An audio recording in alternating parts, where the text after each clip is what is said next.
Hey listeners, it's Paul Andriola here. Why not join our community at Small Cap Discoveries, where we offer our members direct access to some of the best microcap investment opportunities available. Our members are getting access to premium microcap financings, research reports, and direct access to management.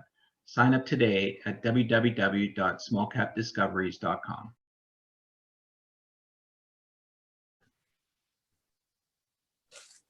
Hi, everyone. Welcome to the Small Cap Discoveries conference call. Today on our call, we have CEO Tony Busseri from Route1. Route1 trades on the TSX Venture Exchange under the symbol ROI and on the OTC under ROI-UF. The company is trading at 42 cents with roughly 40 million shares outstanding, or about a $17 million market cap. I'd now like to hand it over to Paul Andriola. Thank you so much, Trevor. Yep, great to have Tony back with us. Tony, I think the last time we spoke to you was about 4 months ago. Clearly, a number of things have happened since then, including something that just happened a couple of days ago that we're sort of here to chat about. Just made a new acquisition.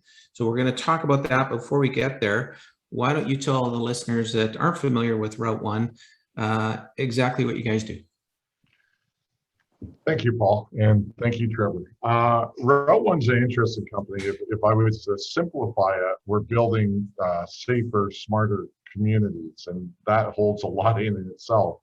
But we have 4 pillars to the way we deliver that. We think we're an expert in securing data as it pertains to when the data is at rest, data is in use, or data is in transit. We're very active in the data analytics arena with 2 principal offerings there. One is working with the manufacturing sector, and more particularly the tier 1 and tier 2 parts manufacturing players, such that they can understand when any one of their thousands of electrical inputs are acting outside of the parameters they expect, where it is, and so they can immediately address it using smart prioritization to go to those inputs that have the greatest value to them first. The other technology, and we talked a lot about it, is license plate recognition technology. We first got involved with it back a couple of years ago when we bought a company called PCS Mobile.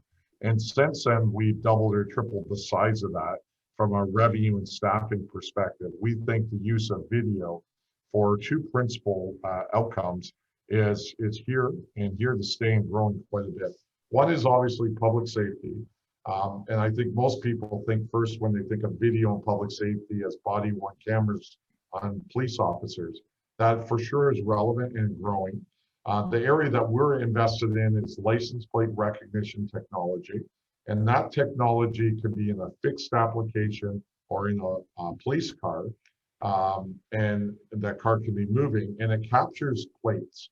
And there's quite a bit of complexity in doing that, especially in a moving vehicle. And those plates are then compared against the database and to identify if there's a hit. Now, in a simple way, is there a bad guy out there? Is there someone who owns a car where there's a warrant for their arrest? But it could also be things such as amber alerts or silver alerts. And it can be used for other policing intelligence and understanding patterns and movements of particular people in particular cars. We often don't think a lot about license plate recognition technology being used in a non-public safety sense, but there is a big vertical there, and that one is parking.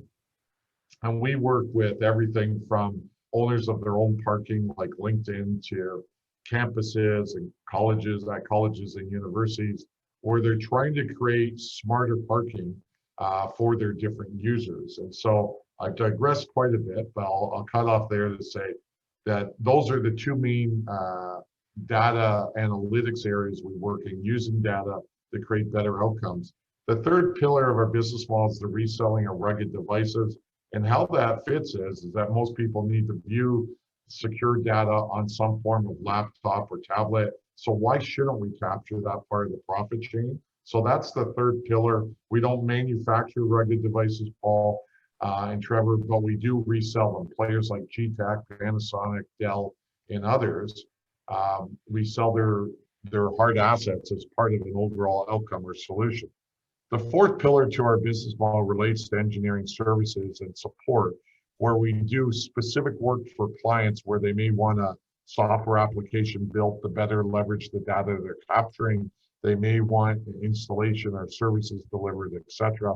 Or heck, they may have just had a ransomware attack and their network's down and they need to have that rebuilt. We do all of that as part of the fourth pillar. Again, the idea here is to build smarter, more secure communities. And communities shouldn't be just thought of in the context of where we live. It's obviously where we work and where we are. So Route1's invested in all of those things. I mean, we started out as a company that had one technology called MobiKey. That was a secure remote access technology. That would be in that first pillar, data security. And we've used the credibility and the cash flow of that to finance additional elements to build the business. We've taken it from about $5 to $7 million a year now to growing towards $30 to $40 million a year. The company's healthier and stronger. So from a business model perspective, it's not clean and simple, but we do think the integration of our four parts makes a lot of sense. Hope I answered your question there, Paul. Absolutely, spot on. Why don't we, before we jump into your recent acquisition, let's cover off a couple bases. Not too long ago, you put out a quarterly results. Profitable quarter. One of your better quarters as far as overall revenue. Maybe just break down a little bit of any color you can from this last quarter.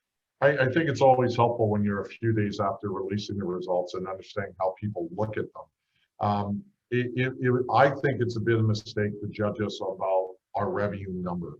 The most important metric for us is gross profit and how that translates into EBITDA. And so for us in this particular quarter, again, it was a very healthy quarter, very similar to the second quarter.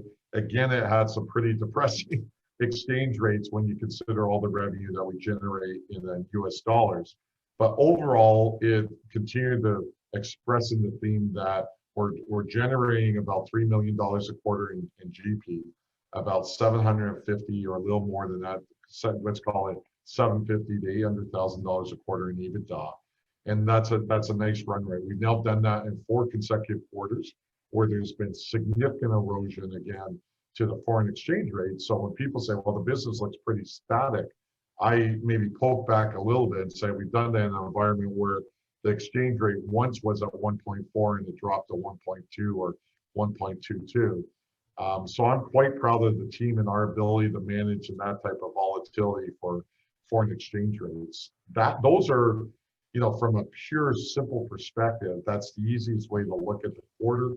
We announced something right at the end or early in the third quarter, a large contract award with California Highway Patrol in the license plate recognition arena, or again, that second pillar.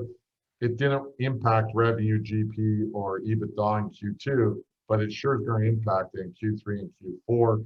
That's the first big order under the contract vehicle we won in June of 2020 related to the state of California, where now any government entity can buy directly from us, not going out to bid, for a 10-year window, license plate recognition technology as well as associated services and products.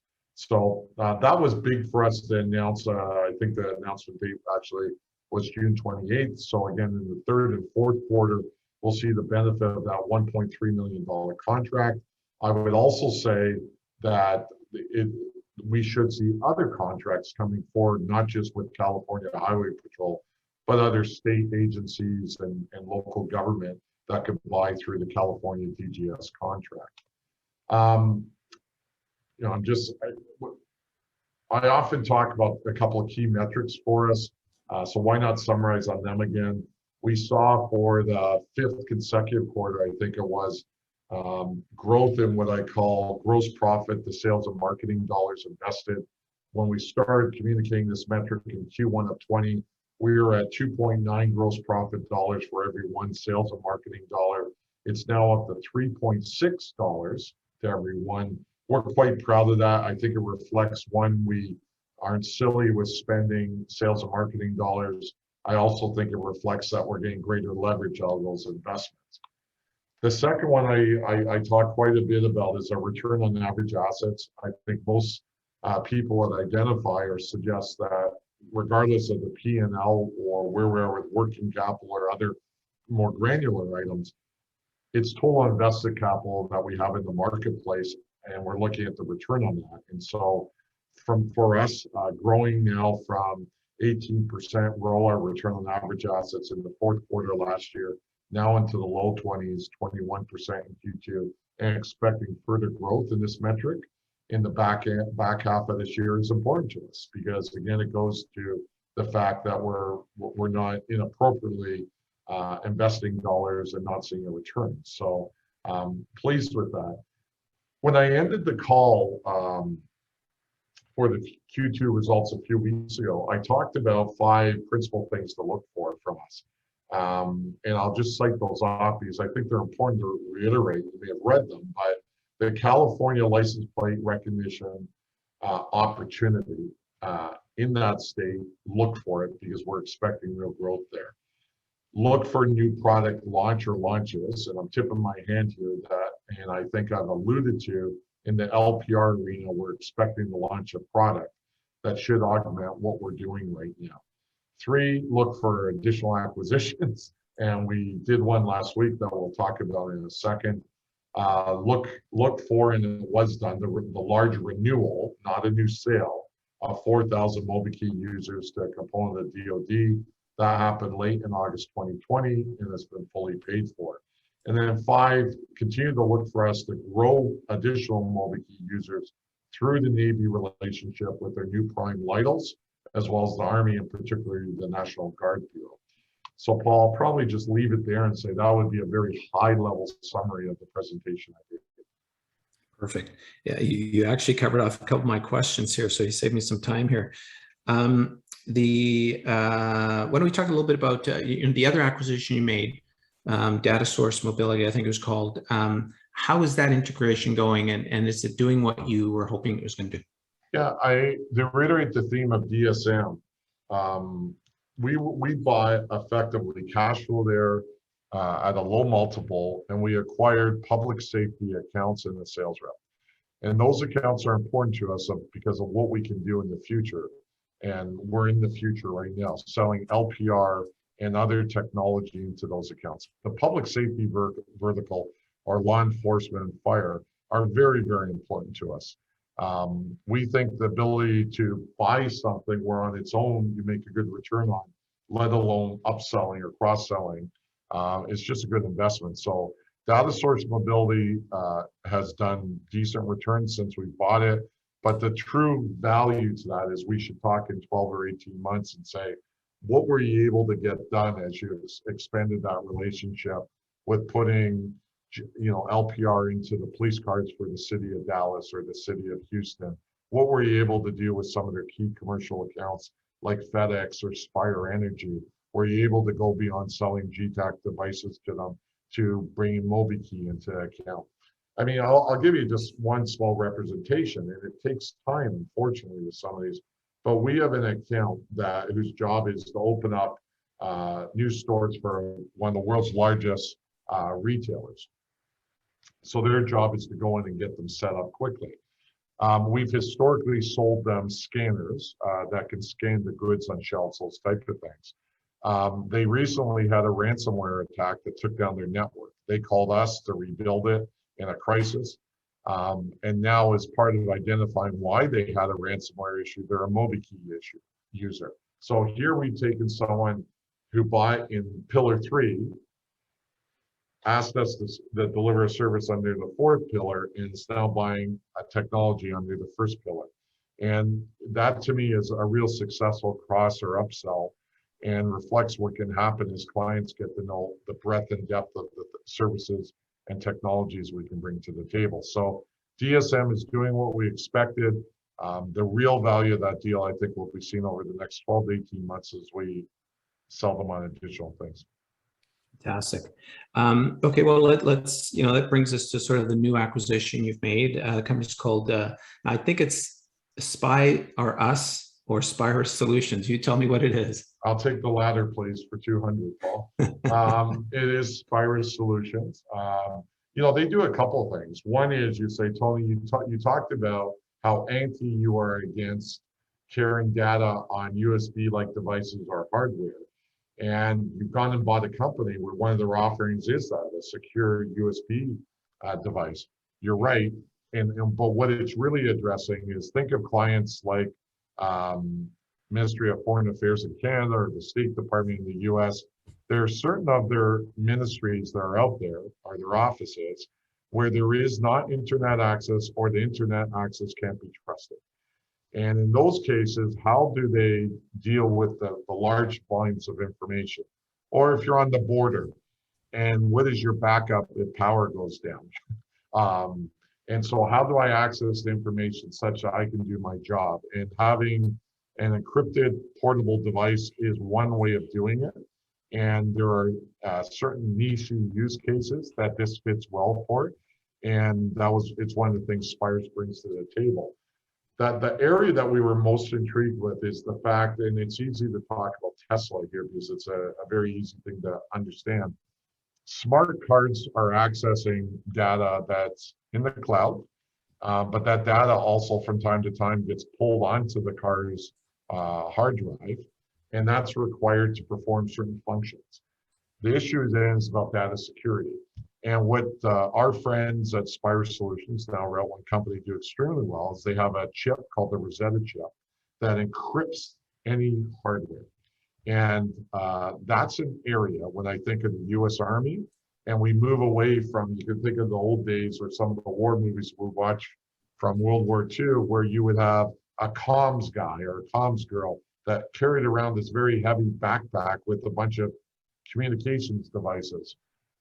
In today's world, the modern day soldier, each party has comms capability. And the question is, are those devices secure? And that's an area that we're invested in now through Spire Solutions, is hardening and encrypting hardware. And so we're excited about that. Without going too far afoot, the company historically has done about $2 million a year of revenue at about a 65% gross profit margin. They've lost money quite aggressively. And what the story is with this company is, why are you buying a company that's broken, Tony? I look at this a little differently. I look at this as a company that never got to the critical mass to support their cost structure. And what do I mean by that? They had too many developers, too many different people. The benefit of Route1 is that we can bring that into us and reduce a lot of those costs, so immediately it makes money. So the question then comes down to, is this the right investment to leverage that infrastructure? Because you can't do that 100 times, or that your infrastructure is overwhelmed. But what we've done is brought in a similar company that I would call that's an unfinished business model versus a broken business model. I think there's a big difference there. I don't think they built the wrong technology for the market. They just never saw it out. And in today's world, it's really hard for a small private company that's had a number of rounds over the last 10 or 12 years to raise another round.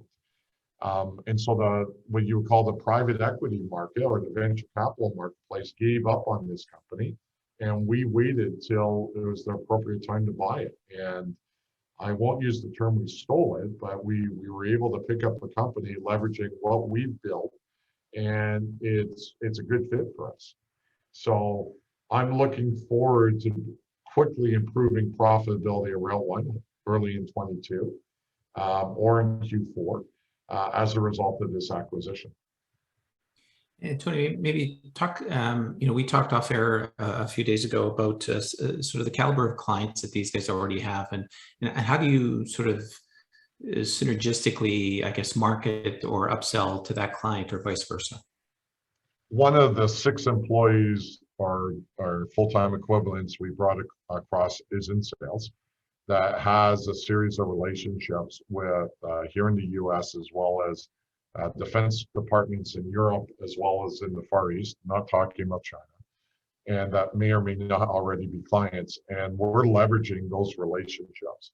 I think it's pretty interesting how quickly we're now going to be able to go on those clients and say, your mobility use case looks like A, B, or C, and here's the different things we can offer for you in that arena. Look, Paul, Do I think this 2 million revenue, we're going to grow to $100 million in the next 3 years? No. But if I'm able to take 2 million to 3.5 to 5 at 65% margins and not create any more indirect costs, so let's call it 6 people and a little bit of overhead, there's a big win there for us financially. It gives us greater credibility with ministries or departments of defense.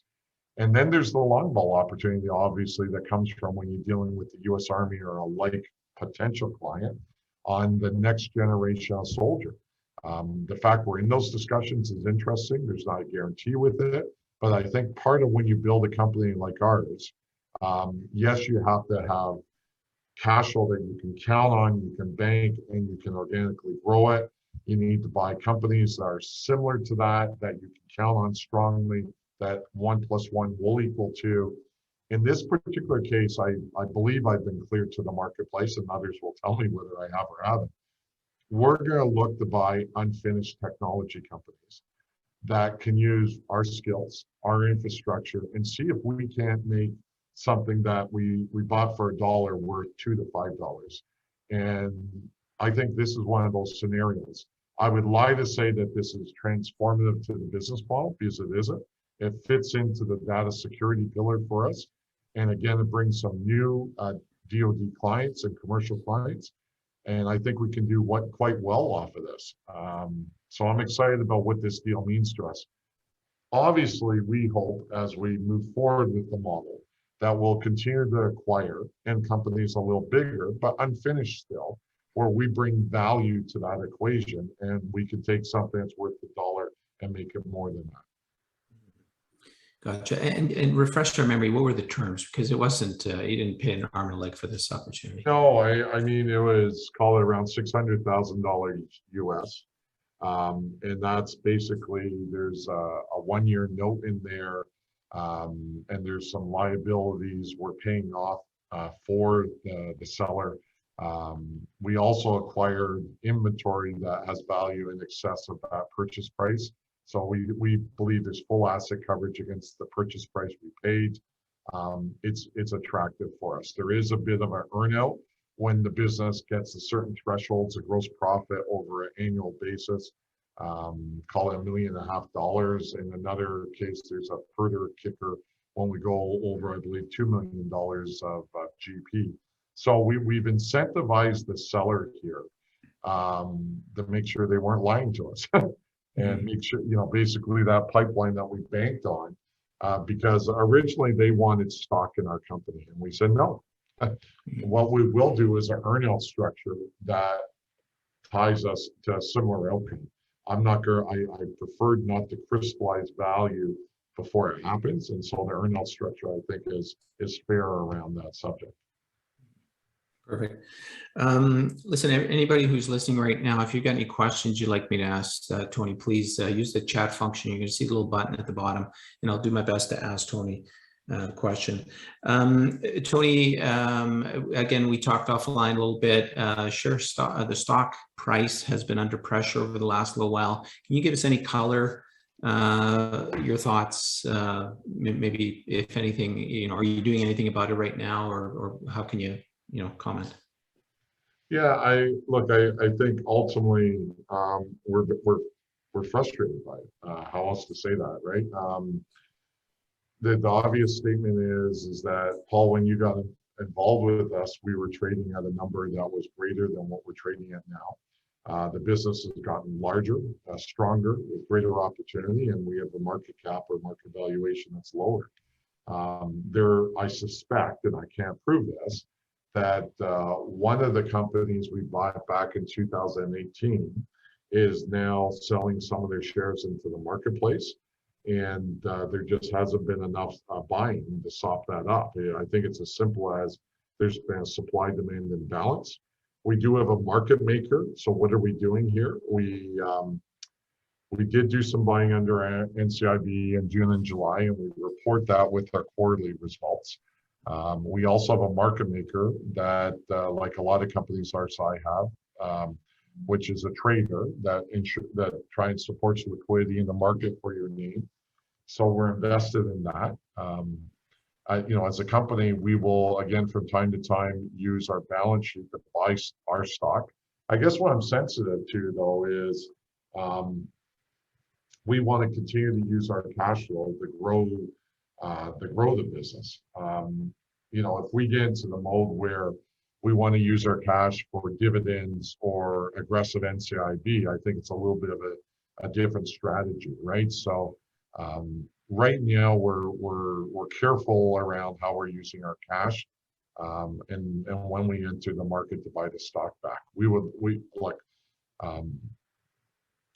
Eventually, if the market doesn't buy into the strategy and you stay in the 40 cents range, then we have to consider what the right next steps are, because the way this company was built is for organic growth and as well as some acquisitive growth. And so clearly you're sort of on the acquisition path. We've seen 2 acquisitions in the last little while. You just explained that that's sort of what you've got your eye out for. Give us a sense of where you're looking. Like, is it sort of relationship based, or are you still looking for some technologies that could round out your offering? Yeah, I think they'll look more like the latter deal we just did than the former deal, or the one in March. There are more than a couple orphaned or broken technology plays where they need cash. They may need sales rep. They may need engineering capabilities. And so our interest is continuing to build up our data security capability, as well as license plate recognition. You will see very shortly us launch a new product in the LPR space.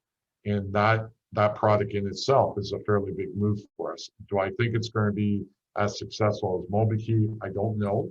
But it is a SaaS-based model that leverages data that comes out of the collection through license plate recognition technology. So I probably said a little too much already, but we do think that is, when you really think of your growth prongs, organic growth, new products, right, they'll leverage your capabilities, those acquisitions, now more focused on taking over broken companies that we can get enhanced returns on. And the justification is there to look at a deal that's like Data Source Mobility. We'll surely consider it. At this time, though, I think we're pretty happy with the quality of our public safety relationships. There's always a lot more to have, but we need to sell into those relationships and really execute on the business model that I've outlined. From a geographical area, I would say to you that when it comes to technology, I'm not sure that overall it's that important where someone's based. The company we just bought, Spire, is based in San Jose, California, in Silicon Valley. The development team principally is based there. So, all in all, it's a good fit because it's fairly close to our head office here in Phoenix, or the Phoenix area of Arizona. But that when you're buying public safety accounts by buying a reseller, again, like Data Source Mobility, you do look at geography, but we don't have any immediate targets that I would hint at or indicate we're looking at a specific geography right now related to buying a bar. Mm-hmm. Now, in the past, you had mentioned that you had some targets as far as how you wanted to see the sort of where you wanted to see the business grow into. Some of the sort of revenue targets were based on some acquisitions. I think possibly maybe some expectations of a little bit more traction in MobiKey. But give us a sense of, do you think, are you missing something to get there? Where do you think this, revenue-wise? I won't give you sort of revenue targets, but what's the key thing you need to sort of really accelerate the growth of this business?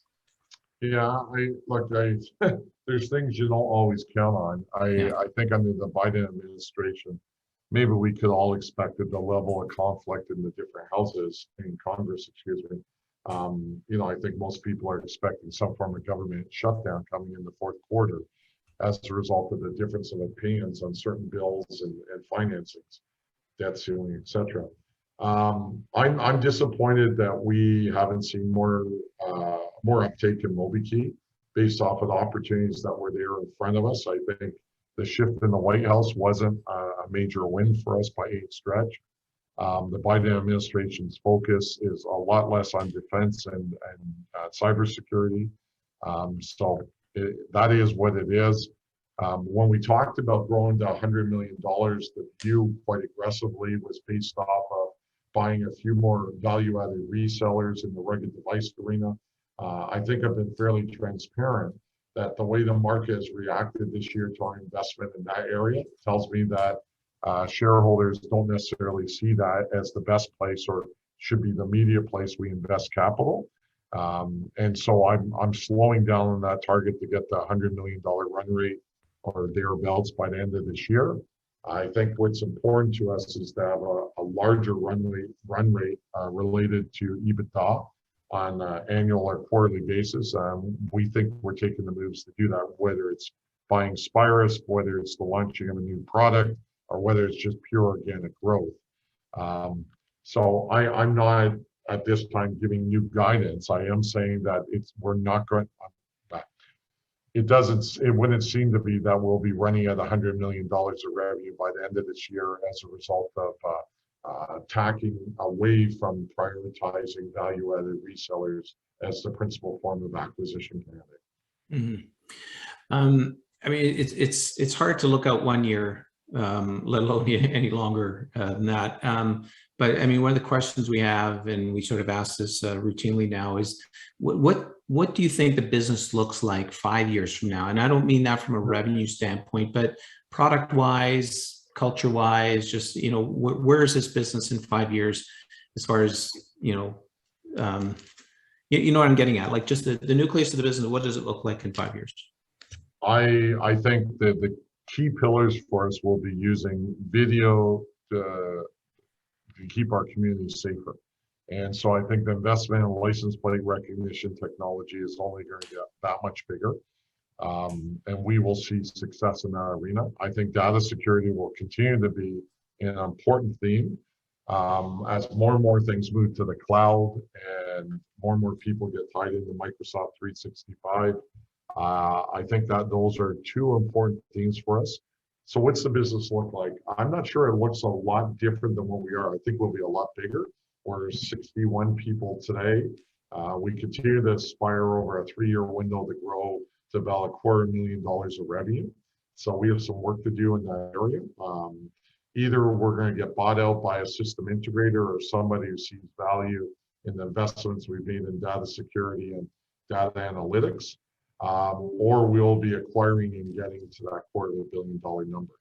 So I think it's always the CEO's responsibility to create value, and as different, you know, we work in, dynamic environments, and as different things are put in front of us, we need to assess if that's the right thing to do, and then based off of that, invite shareholder feedback. But at this juncture, we're aggressively continuing with our model to grow over that 3-year window to something towards $250 million of revenue. Again, I don't like using the target of revenue, but I think it's easiest to quantify. And we're always going to be aware of that we have a lot of value that may be better seen by someone who is a lot bigger than us. Here's an interesting question. I mean, you report in Canadian dollars. You probably see the question here. Any thoughts about changing and reporting US dollars so you don't see the same FX effect? Yeah, I mean, keep in mind we have a number of costs that are in Canadian dollars. Mm-hmm, so right. Like it's almost 6 to 1, half dozen. And yeah. I think the truth with it is more and more this is a very fair question. And it's talked about quarterly at the audit committee level and the board level. And, I think there's also the view of, as we move forward, what's the right place to get the right value for the company? And if converting the US dollars helps, then that's what we would do. I can't tell you we're going to do it. I wouldn't be surprised if this got done for the start of 2022. Good to know. As we wrap up here, usually, we always like to ask is kind of as investors, what should we keep our eyes open for, say, in the next sort of 3 to 6 months, as far as either catalysts or milestones or any things that we should keep, paying attention towards?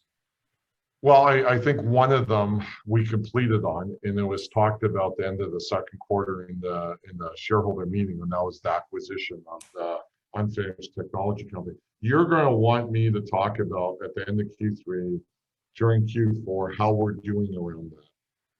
Are we realizing on some of the immediate revenue opportunities? Is there any synergy between data security products? You're going to want to then tacking away from that, see us talk about successes in California and other states around LPR, and what does that mean around additional revenue and GMP. And let's remember, the LPR business is not just a product sale or reselling software. There's services under 3 to 5 year contracts. There's additional software applications we would sell as part of that. That goes to the recurring revenue model and the growth within the company. So you're going to want to see that. That's what I would expect. I guess you should also, maybe a week after the acquisition's a little too quick, but you want to hear us talking about what's the next growth move and how we're going to do it in light of the stock price we're trading at, the balance sheet we have.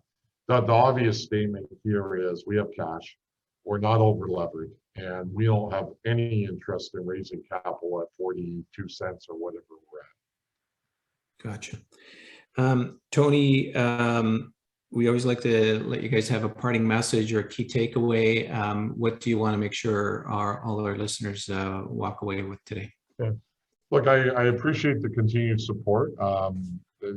Trust me, management that owns a large amount of stock in the company is not thrilled with the way the stock's traded, in particular over the last 3 to 4 months. I'd like to think we'll look back at this and talk about, do you remember when? But I feel for you, and I thank you for your support. And I strongly don't believe the stock price is a reflection of the quality of the business model and the success it can have. I mean, any one element of a business model sometimes takes a little longer or isn't as successful as we want it to be. But the diversification of our business model, I think, is strong, it's helpful, and it's hard for me to see that we won't continue to be successful, growing, call it 750 a quarter of EBITDA to $1 million, $1 million a quarter and beyond. So we have our sights set on delivering $1 million EBITDA quarter very soon, and maybe real soon. And hopefully that the marketplace will acknowledge that's another step forward and give us a better value. So appreciate, again, your support and the time you've taken today. Thank you. No problem. Appreciate it, Tony. If anyone wants more information on the company, what's the best way to do it? And maybe website address, what can you tell us? Yeah, it's Route1, ROUTE numeric 1.com. If you ever have a question you want to talk to me directly about, glad to talk. I try to take every shareholder call, and if you're going to cuss me out, then maybe I won't have a long conversation with you. But 480-578-0287 is my mobile device, and glad to have the discussion. Look, everyone who's invested in the company has a right to understand what we're doing. We're not hiding information, but maybe there's a question I hadn't thought about, hadn't communicated, and it's appropriate to communicate. So if you want to talk, give me a call.